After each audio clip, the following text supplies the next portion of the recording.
బాల్య రాజశేఖరుని సినిమా ఇది. బాల్య రాజశేఖరుని చిన్నప్పుడే మర్చిపోయాను సార్. కాదన్నా, ఇంతకు నీ అన్నారు, అది ఎండింగ్ కాదు కదా, ఏదన్నా ఉండాలి కదా. అదే ఎండింగ్. బాల్య రాజశేఖరుని కథ, బాల్య రాజశేఖరుని సినిమా, బాల్య రాజశేఖరుని ఏదన్నా సజ్ పెట్టుకు. నీ ఎందుకు ఆగిపోయింది? యాక అన్నో లేకుంటే ఫోన్నో నకార ఫోన్నో ఉంటుంది. మీరేం ఫేర్ అది నీ కాడ ఆగింది? అది నీ అని ఆగడం వలన నన్ను కొంతమంది మలయాళీస్ అనుకుని మలయాళీలు ప్రేమిస్తారు, కన్నడ వాళ్ళు వాళ్ళవాడు అనుకుంటారు, తెలుగు వాళ్ళేమో మనవాడు అనుకుంటారు, ఇట్లాగా అందరూ ప్రేమిస్తున్నారు. అందుకని నీ అలాగ ఉంచేసాను నేను. మీరు చూస్తేనేమో జర అమెరికా కొడుతున్నారు, అందుకే ఎన్ఆర్ పెట్టినరా సినిమా పేరు? NRI entertainments.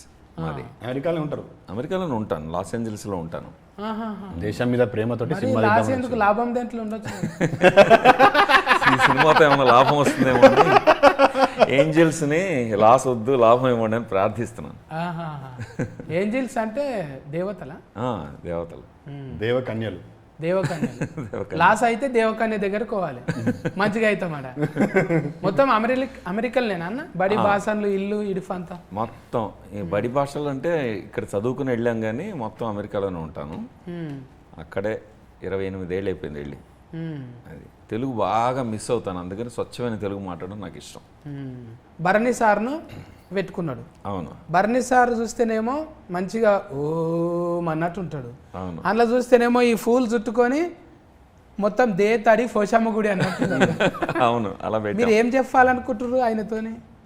భరణి గారు, సుహాసిని గారు పెళ్ళి గురించి, రిలేషన్షిప్స్ గురించి, కమిట్మెంట్, ప్రామిస్ గురించి ఒక విడిపోతున్న కపుల్కి లెసన్ చెప్పడానికి ప్రయత్నం చేస్తారు. అది వాళ్ళిద్దరిని ఎందుకు పెట్టుకున్నాం అంటే సరదాగా, ఫన్గా, అర్థమయ్యేట్టు చెప్తారు వాళ్ళు. పాఠం చెప్తే ఎవరికి ఎక్కదు, మీములు ఎక్కుతాయి. సో మీములు లెక్క అని చెప్తారు అన్నమాట వాళ్ళు. మీరు తీసిన అర్థము ఎస్క్ ఫ్రెష్ అంటే ఎక్స్ప్రెస్. ఎస్క్ అంటే మీరు ఎస్క్ అనుకోకుండా ఎక్స్ప్రెస్. ఇది ఎక్స్ప్రెస్ ఎంటకాద్రి ఎస్క్ ఫ్రెష్ చూసినాము, హిట్, అది సూపర్ హిట్. తర్వాత బొంబాయి ఎస్క్ ఫ్రెష్ చూసినాము, సూపర్ హిట్. మళ్ళీ ఎస్క్ ఫ్రెష్ అంటే ఇది అందరూ అంటే హనీమూన్ పోయేటోళ్ళంతా ఎస్క్ ఫ్రెష్ లెక్కిపోతారా, లేకుంటే వీళ్ళ కోసం సపరేట్ టూరిస్ట్ ఏమైనా ఉన్నదా? ఎక్స్ప్రెస్ లాగా అన్ని ఎక్స్ప్రెస్ సినిమాలు హిట్టే, మాది కూడా హిట్ అవ్వాలని కోరుకుని ఎక్స్ప్రెస్ అని పెట్టాం ఫస్ట్. ఓకే, హనీమూన్ అని పెడితే చాలా సినిమాలు ఉన్నాయి. ఎక్స్ప్రెషన్ పెట్టిన తర్వాత ఏంటి ఎక్స్ప్రెషన్ తెలుసుకుంటూ స్క్రీన్ ప్లే రాసాం. రాసిన తర్వాత అమ్మో అసలు హనీమూన్ ఎక్స్ప్రెస్ మన కరెక్ట్ టైటిల్ దీనికని అప్పుడు అర్థమైంది మాకు. అదనమాట.